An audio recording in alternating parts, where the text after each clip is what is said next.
Let's talk about the mightiest and lowliest Knights of the Unforgiven, with a tier list of Dark Angels units in Warhammer 40k.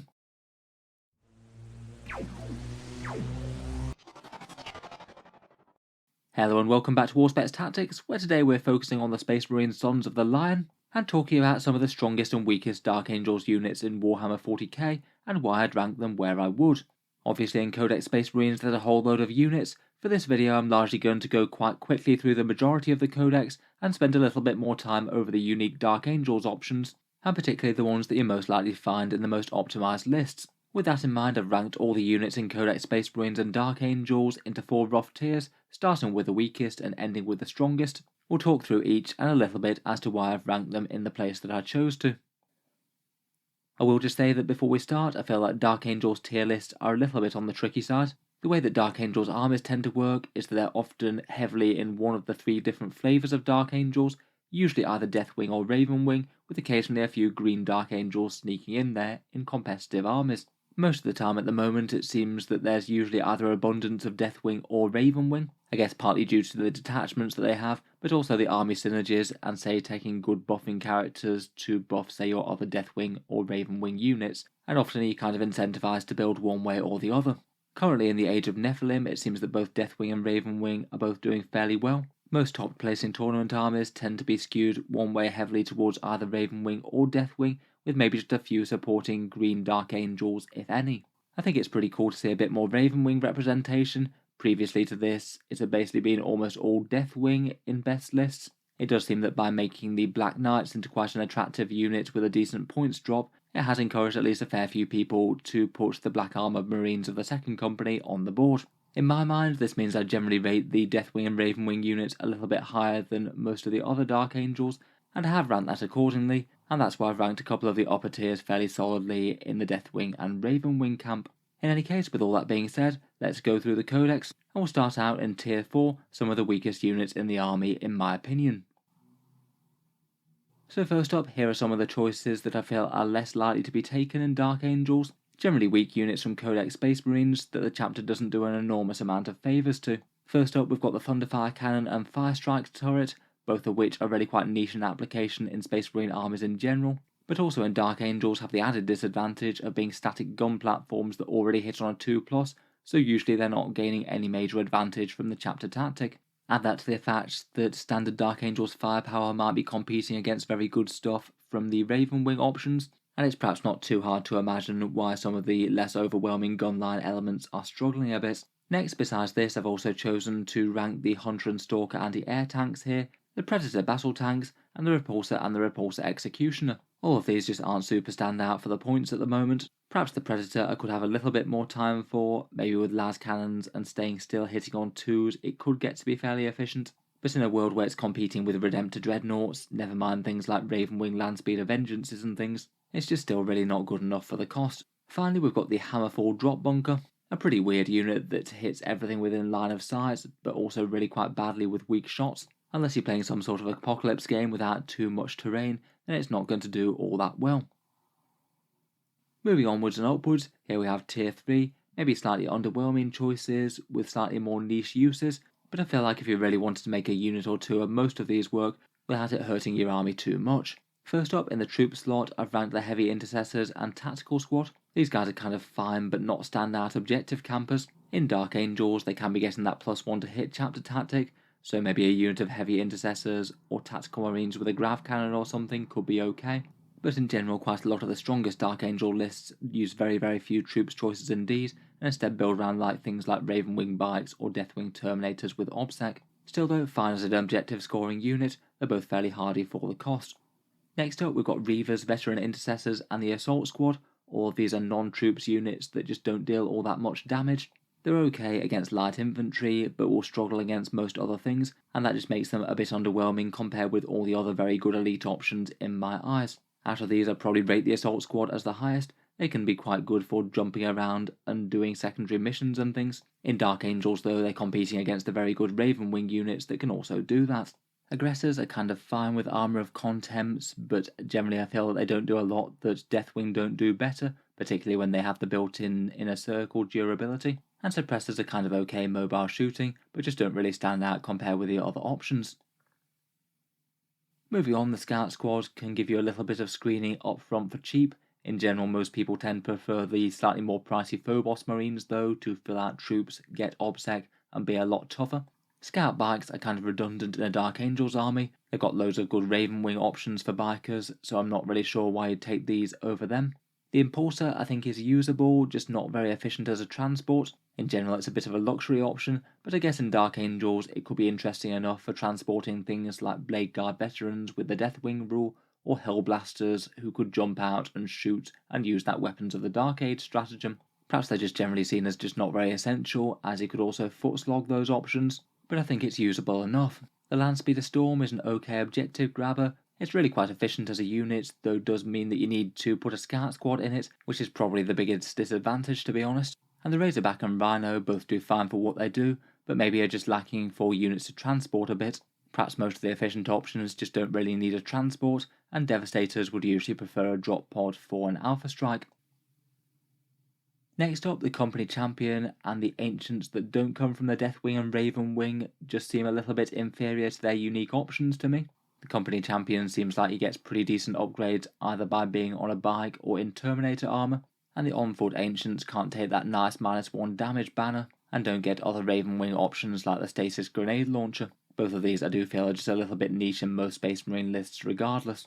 The Invicta Tactical Warsuit isn't too bad if you do get first and get to do some damage on the opponent, but if you go second then you do run the risk of them just being removed from the board before they even get to fight, if you have taken advantage of their forward deployment and set up aggressively.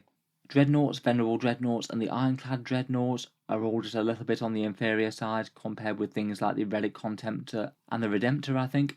Maybe can be okay for anti-tank gun turrets. In general, for most chapters I think the Venerable Dreadnought's usually most efficient, but interestingly they can't make use of the Dark Angel static chapter tactic there, so the regular Dreadnought might have a bit more of a niche when it might be hitting on 2s if he can stay still.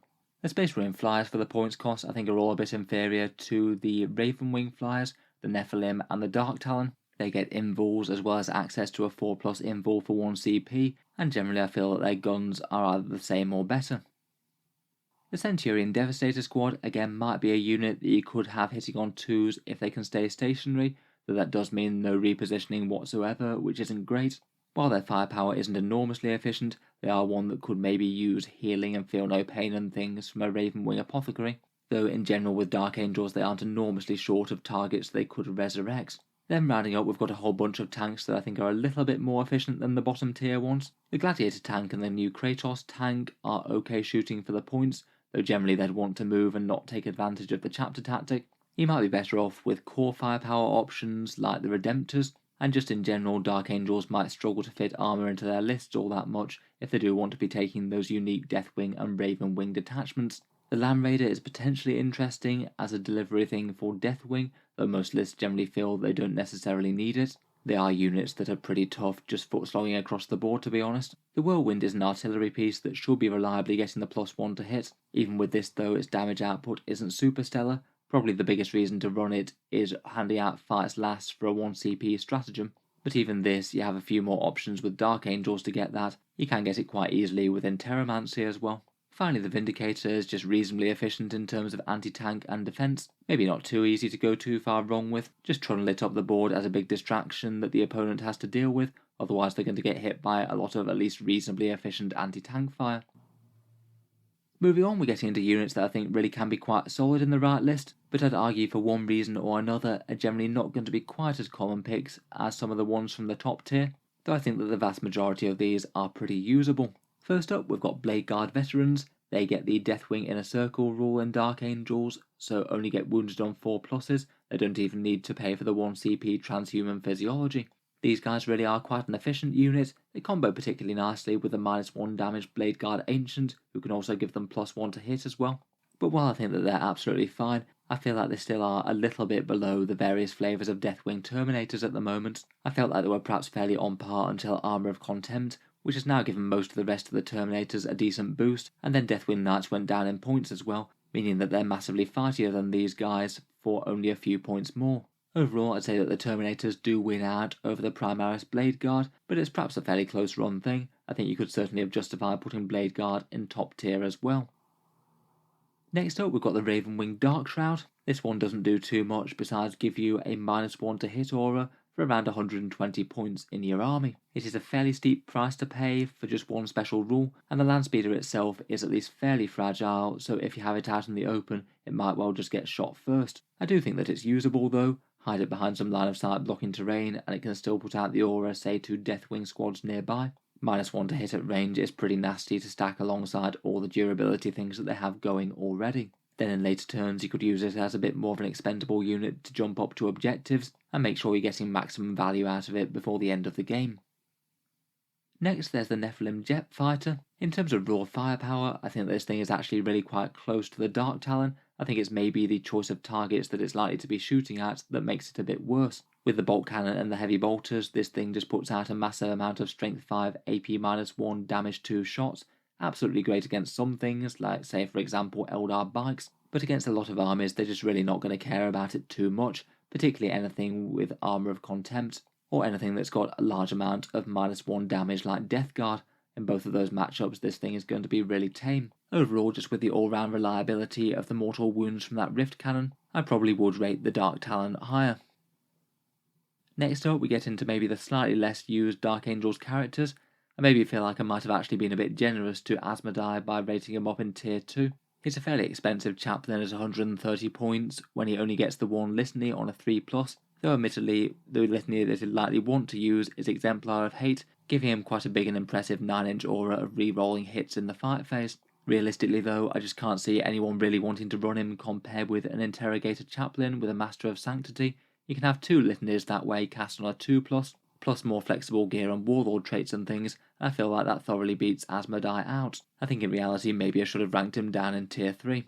Otherwise, I think new Primaris Master Lazarus has a bit more interesting things about him. He does standard Space Marine Captain things with a nice fighty damage 2 weapon, and his damage does get fairly standard if he fights Psychers, going up to a big damage 4. Really though, I think the big reason to take him is his Spirit Shield Helm. This one gives you a 5+ save against mortal wounds, and it applies to Dark Angels units within 6 inches, really quite nice when mortal wounds are quite so common in 9th edition 40k. It's pretty solid for covering Deathwing units, as mortal wounds are perhaps one of the easiest things to remove them with good saves and that transhuman rule. He really is up against stiff competition though for supporting the Deathwing Terminators.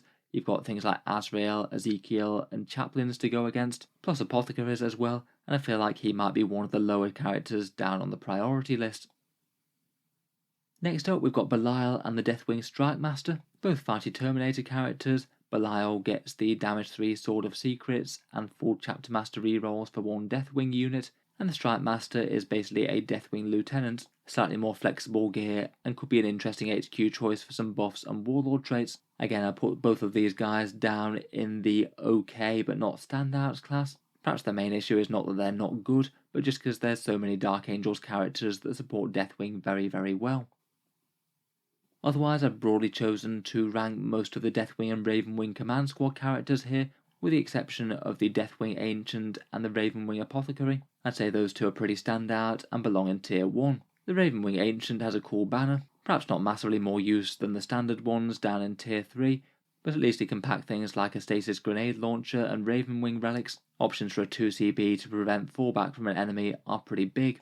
The Apothecary and the Deathwing Apothecary are kind of a weird one. They're definitely really usable and could arguably be tier 1 as well, but I feel like for most lists you really want the Ravenwing Apothecary. It can go in both the Deathwing and the Ravenwing detachments due to the Inner Circle keyword, and I think comparing the Deathwing and the Ravenwing one, I think you're usually going to be better off with more speed and that grenade launcher compared with the extra toughness. For that reason I feel like the Ravenwing Apothecary beats them into second place, but both of these are absolutely great with Deathwing or Ravenwing and restoring models to the board. Then we've got the Deathwing and the Ravenwing Champions. If you want a cheap and fighty character, then these guys are both pretty cool for that. Perhaps upgrade them to a chapter champion and give them the Imperium sword trait or something. And you've got a quite scary little lurking threat within the ranks, one that can jump out and hit fairly hard against medium infantry. Otherwise in tier 2 I've also ranked a bunch of characters that I still think are fine but not standout.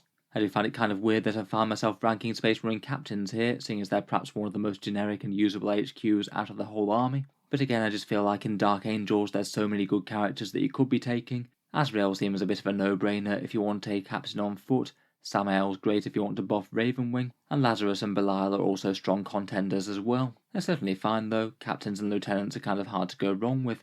It's perhaps the same with Tech Marines as well. Probably worth it if you're fielding multiple Redemptors or big armor like Gladiator tanks maybe, but if you're not then far less so. Dark Angel's lists tend to be a little bit on the light side with heavy armor and things. You're perhaps more likely to see Ravenwing vehicles running around, which the Tech Marine's probably going to struggle to keep up with. Finally, the Judas here is kind of fine if you want to pay for fights last. Not a bad combat character, but does pay a bit of a premium for that ability. Again, with the Whirlwinds, maybe it's just a little bit less valuable than Dark Angels if you can cast it with an Interromancy spell. Otherwise, I've also ranked Intercessors and Assault Intercessors here. Intercessors are again one that I've probably ranked top tier just about everywhere else, and to be honest, even here with Dark Angels, I still think that they're very borderline so, and they could have easily been one to rank there. I must admit though, with seeing top Dark Angels list quite a lot, I very rarely actually ever see any Intercessors there. Lots of armies basically solely rely on Ravenwing bikes or Deathwing Terminators for their troop selections, and if Primaris troops do manage to make their way in with a patrol or something, it seems that things like Infiltrators and Incursors have greater priority, maybe screening out the midfield and taking things early which Deathwing can't do, or perhaps just allowing a bit of a breathing room for Ravenwing, potentially making sure they're not blocked off if they want to do pre-game moves with stratagems. Assault Intercessors seem a little bit worse than regular ones in my opinion. I'd probably put them solidly tier 2, but still very good and usable for holding down objectives, and quite a nice countercharge unit. Otherwise, Devastators and Drop Pods are a pretty efficient choice for most chapters. They're okay damage dealers with a bunch of Grav Cannons and Multi-Melters out of Alpha Strike, and hopefully gun down a bunch of enemies before they get to shoot. I wouldn't say that there's a lot in Dark Angels that makes them particularly better than normal though. Next up, we've got a bunch of Ravenwing units that I think maybe just slightly miss out on top tier. Outriders have gone down in points a bit, they're only 45 now, but I still feel they're probably a little bit behind standard bikes in terms of efficiency. Points per wound, they're still a little bit less durable, and when you factor in a Sergeant taking a Lightning Claw, their melee isn't particularly exciting either. In general, with fast Obsec units as well, I think there's an advantage to having the smallest unit possible, and you can get a unit of standard Ravenwing bikes for quite a lot less points than the smallest unit of Outriders. Otherwise, the Invader ATV and the Stormspeeder Hailstrike and Hammer Strike are all fast-moving gun platforms that do a bit of damage, but maybe just aren't optimal picks. They are better here than for most chapters, with the 5+ invul save from Jink and Ravenwing synergies, but perhaps just not outcompeting things like attack bikes, standard land speeders, and maybe even the Stormspeeder Thunderstrike. Moving on, Inceptors and Hellblasters are kind of quite rarely played in most Space Marine lists, but are a bit more standout in Dark Angels. They're purely a massive threat due to weapons from the Dark Age, giving you 2 CP to amp up them to 3 damage apiece. Though even with this quite hefty investment, I think it only just gets them to just about there. If you're overcharging, you're definitely going to want a Captain's rerolls as well, and both of them remain very, very fragile for the points. Assault Centurions are generally quite strong, both in terms of durability, but also massive melee damage. Again, they could be a target for resurrections from an Apothecary, but I feel like usually in Dark Angels, you're usually going to want Deathwing Terminators or Knights more than these. Servitors and the Command Squad are both really quite cheap options for holding down backfield objectives. If the enemy can't target them, then it means that you've got minimal points that you can dedicate to other units. They aren't exactly going to be doing a whole load in terms of actual damage, but that alone is quite useful.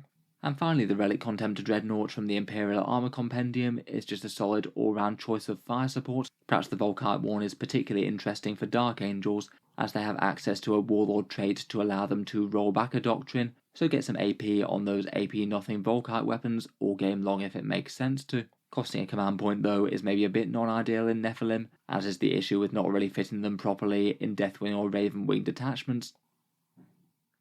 Finally, moving on to the top tier of Dark Angels units now, and I feel like the vast majority of strong Dark Angels lists are going to be made up of some combination of the units here. Perhaps a few within this list are a little bit stronger than others, particularly I feel like some of the characters maybe get to the next level. We can perhaps talk about some standout picks as we go along. First up though, we've got the trusty Ravenwing Bike Squad, fast moving bikes that have objectives secured in the Ravenwing specific detachment, really quite a nice cheap and expendable unit that can go halfway across the board in a turn, and you've got some good access to some easy damage dealing options, including things like a Lightning Claw to make their combat a bit better. In general, I still probably wouldn't go too heavy on these, just having a few to zip around and do objective things and skirmish with light infantry seems quite good. They're still not exactly one of the best damage dealers though.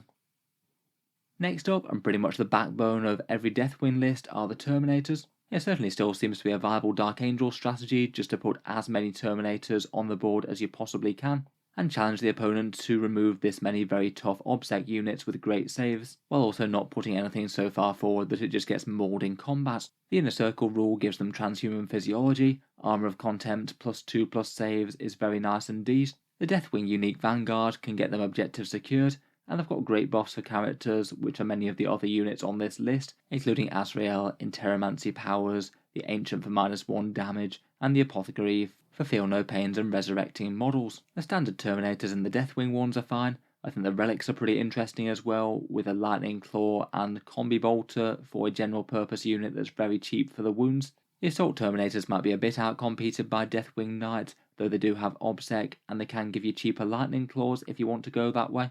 And even the Deathwing Command Squad is still usable, I think. A cheap unit with 2 tough models that could hold down objectives and gives you a little bit more lookout sir character protection. Sticking with the same theme, previously Deathwing Knights were a tiny bit underwhelming, but now Games Workshop reduced the points cost down to 43. They're a genuinely scary unit to put on the board once more. They remain tough Deathwing with Storm Shields. They don't get objectives secured in the Vanguard detachment, but they do just make up for that with ridiculous massive melee damage, loads of attacks hitting on 2s with basically Thunderhammer profiles, and they'll do better in their unique Assault Doctrine, or if supported by something like Righteous Repugnance. Basically a unit that can have a very good go at killing just about anything in the game in a single fight phase. Very tough and can still be objective secured with Rites of War. Perhaps one of the better units to build around as a big supported unit with character boosts. Talking of supporting the Deathwing, the Ancient Terminator and the Blade Guard Ancient I think are both worth a mention here. Their banner abilities aren't particularly standout, but what they can do is bear the -1 damage relic banner that Deathwing get. The Pennant of Remembrance can make a big tanky Deathwing unit -1 damage on top of all the other good stuff, and really that's all they need to do to be pretty standout in the Dark Angels army. I think both of them are usable, whether or not you want the full Terminator for the more expensive one, or just the cheap Blade Guard Ancient for a buffing character. They could also have things like Rites of War or another Warlord trait if it made sense to. Moving on to the Raven Wing, and first up we have the Black Knights, a unit that's really come into its own in Nephilim when Games Workshop dropped the points to 35, including the Corvus Hammer. Previously they were just a little bit on the expensive side to bother with too much, but now they're fairly efficient. Perhaps fielded in medium to large size units, buffed by Samael for 4 rerolls perhaps. They're really quite dangerous with their Plasma Talons at close range plasma fire, and then a whole bunch of AP -1 with the Corvus Hammers to follow up in combat. It's pretty crazy that they're only 5 points more than regular bikes for all that extra damage. They're really fast and can be quite tough with Jink. Ravenwing could get them a pre-game move if needed, and they've also got Weapons of the Dark Age as well to overcharge those plasma weapons if you do want to blast out a bunch of shots at damage 3. The Landspeeder Vengeance is an all-round solid Ravenwing gun platform, a very mobile speeder with an average of 4 shots at strength 9, AP 3 and damage 3 with that plasma storm battery, plus some heavy bolter or assault cannon shots to chase it down. Ideally this just wants to hover around and focus a fair bit of good firepower on the unit that deserves it the most. It could certainly work in tandem with other land speeders or perhaps the Dark Talon, and again has good stratagem support, a 4+ invul for 1 CP, and maybe extra damage or marking targets for +1 to hit, both for 2 CP each. Otherwise, in a similar sort of Ravenwing fire support category, we've got attack bikes, land speeders, and interestingly the Storm Speeder Thunderstrike, which does seem to have made its way into a fair few top Ravenwing lists recently. I guess after Games Workshop's multiple buffs to the units, people are actually finally managing to use it competitively a bit. It does some fairly solid anti-tank hitting on 2s, and it's kind of similar to the Landspeeder Vengeance, but a little bit less overheaty. Otherwise, attack bikes are pretty excellent, could give a punishing first turn Alpha Strike with a pre-game move, and can be a good target for core rerolls or apothecary revivals, and standard land speeders are fairly nice expendable units, reasonably cheap models with a multi-melter to throw onto objectives, and maybe deal a bit of anti-tank damage if they're lucky. The Dark Talon I'd rate the stronger of the 2 Ravenwing flyers right now. A dangerous plane where every wound that you get with a Rift Cannon deals 3 mortal wounds. It's pretty handy against hard targets, but against any big infantry units where you get the automatic 3 shots, it's going to be very efficient. It also has a whole bunch of volume fire with the Hurricane Bolters, and also the Stasis Bomb as well, and it's just generally quite a scary unit to have winging around dishing out the mortal wounds to something that wants to die. Moving into some of the top cast of characters for Dark Angels now, and first up we have Azrael. He was already very usable before the points went down for him, but now he's just awesome at 160. He gets you 2 CP if you field him as your Warlord, which is always a great start in Nephilim. Gives hit reroll buffs that could be anything from Deathwing, Ravenwing or Dreadnoughts. He's got really quite a cool 4+ Invul aura as well to nearby infantry and bikes.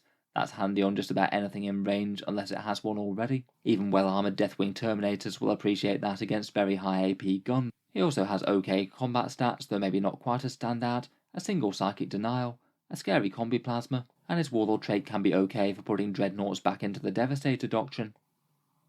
Next up we've got Chief Librarian Ezekiel, who I do feel out of any of the Dark Angel units is maybe one of the single best for his points cost. I'm really not sure why Games Workshop decided that he needed to go down in points lately, but he was already awesome before, casting 2 powers from the excellent Terramancy discipline on a +1 to cast, and can net you anything from Fight's Last, Cancel Obsec, full rerolls to hit and wound in combat with Righteous Repugnance, or stripping away auras from units. He's even got OK combat stats, with a boost against Heretic Astartes, and gives out an aura of extra attacks if you do get bogged down in prolonged combat and Shock Assault fades away. Pretty much an auto-include behind most Deathwing Terminator battle lines, but pretty handy in just about any Dark Angels list in my opinion. Standard Librarians I think still might have a place as well. Basically they're the alternative to him if you want a bit more mobility and one jumping around with a jump pack, and maybe even with a Chief Librarian upgrade.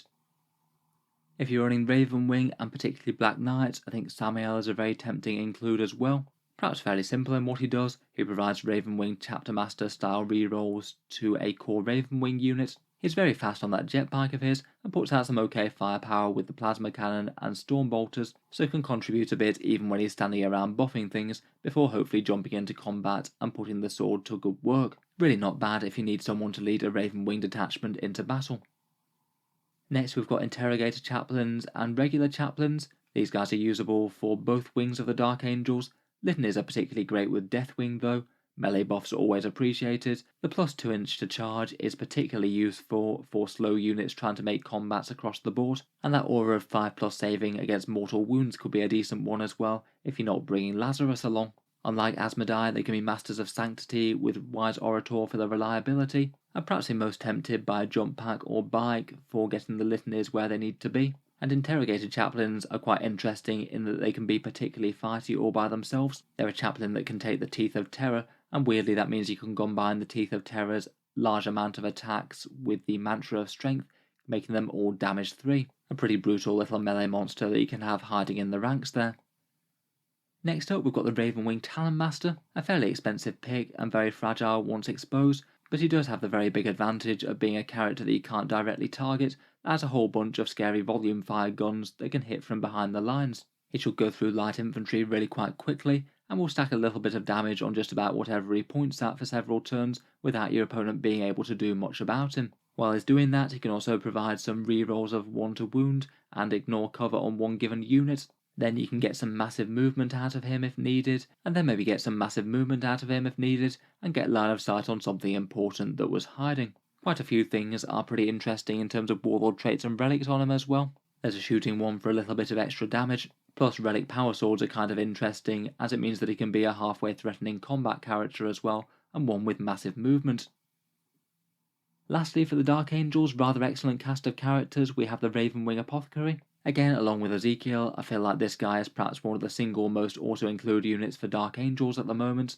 Both for the Ravenwing and the Deathwing, the opportunity of bringing back very expensive models from the grave, and potentially even making things like Deathwing charges shorter by setting them up towards the start of the unit is massive. As well as that, he heals injured models and gives units a 6+ feel no pain, and the bite gives him extra toughness and the ability to get those buffs exactly where they're needed, quite an important thing. You could potentially use him to bear relics and warlord traits, Rites of War, or maybe the relic that allows him to reduce invul saves nearby for other units in combat. That can be quite nice on a fast moving unit, and I'd be quite tempted to take the Ravenwing grenade launcher on him and have the option of that stasis shell for 2 CP. If you get to shoot that against something and then lock it up with Deathwing, then they're not going to be able to fall back next turn and likely get killed in combat. Overall, just an all-round useful unit to have around, and it's even inner circle, so you can even include it in Deathwing Vanguard detachments.